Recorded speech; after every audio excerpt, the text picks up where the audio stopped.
Good morning, my brothers and sisters. Welcome to episode 30 of Be With Me. We get another treat today as we get to know a woman by the name of Anna. That's a Greek name of a Hebrew name, Hannah, and it means grace.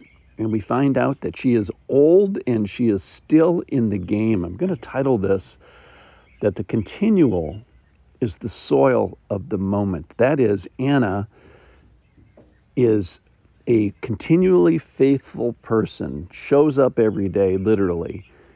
And her moment comes when Jesus arrives at the temple. So let's read about her. This is from Luke chapter 2, verse 36. And there was a prophetess, Anna, the daughter of Phanuel of the tribe of Asher. She was advanced in years, having lived with her husband 7 years from when she was a virgin, and then was a widow until she was 84. Or it might mean that she was widowed for 84 years. Either way, she's old. Then here's her activity. Listen to this. She did not depart from the temple, worshiping with fasting and prayer night and day.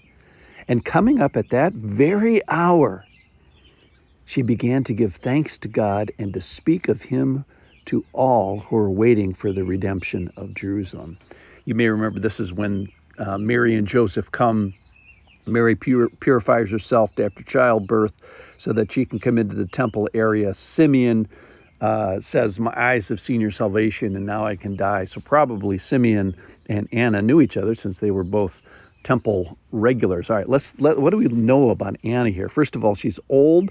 Or very, very old. She's 84 or more than 100 years old. She's given the job of prophetess. We know she's not a false prophetess, a true one, and fills an office that Miriam, Aaron's sister, Moses' sister, had.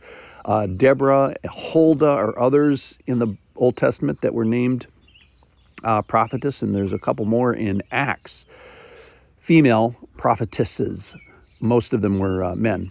We know that she's of the tribe of Asher. So what's the big deal about that? So there's 10 bad tribes, if you will, and they got exiled by the Assyrians back in 722 BC. A remnant was left and a remnant returned, and she was likely one of those because she's from one of the quote-unquote lost tribes of Israel, even though many of them got assimilated into Assyria. But some maintained their spiritual distinctiveness and returned. So she's likely part of the remnant, which means that her family might have got exiled twice, one in 722 BC and the other one in 586 BC. But anyway, and that was for another 70 years, came back, rebuilt the temple. So it wasn't her, but her family members. We find her location. She's at the temple. It says she doesn't depart. Now, that may say strange to you, but the temple was actually designed to be lived in. It had apartments so that when the tribe of Levi guys would come to serve for their 2 weeks, that there would be apartments for them. So the temple actually had little apartments built into it. It was designed to not be departed from in a certain sense, which is kind of wild. But the big thing about her is her activity. She worshiped with fasting. She worshiped with prayer. And the timing of it, it's day and night, and she didn't depart. But the important thing was that she was there at that hour.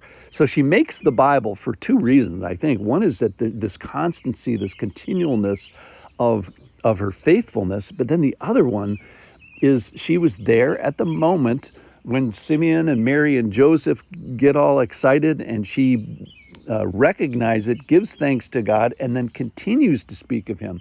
So Simeon likely gets off the planet. That's what he's all excited about. But she even probably even gets to be older. So the location here, let's think about the temple here. I'm not going to leave your house is what she is saying. And we nowadays with the Holy Spirit, we have the Holy Spirit saying the same thing to us, is that he's not going to leave us. He's going to indwell us, never leave us, never forsake us. So in a sense, what Anna was doing was what the Holy Spirit does, is make our relationship with God continual and ongoing. It's this persistence. And we find her so devout. I'll see you tomorrow. What do you do when you fall down? I get up. This longevity, doing it for decade after decade. And I think it's a call even to all the, if you're old, God bless you. Keep going. If you're a widow, we have a woman here who makes a great use of this. And the other thing, she was a woman. Whatever the Lord's given you, use it. So she wants to live in his presence. The Lord also wants to live in our presence. We don't have to go to Jesus like Anna did and live in the temple. If you go to a different state, the Lord's with you. If you go to a different country, the Lord's with you. If you're on an airplane in between, the Lord is with you.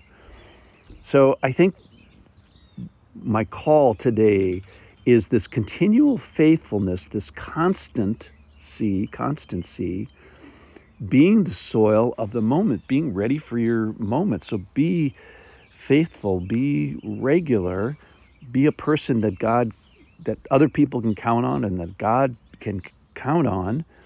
Keep going, whatever your blessing of longevity is, whatever your marital situation, whatever your gender situation, keep going, faithfully use what you've got. And then the cool thing about her is being ready.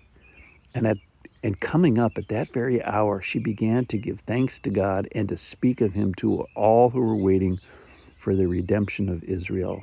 So there's this constancy, but there's also is be ready for the moment.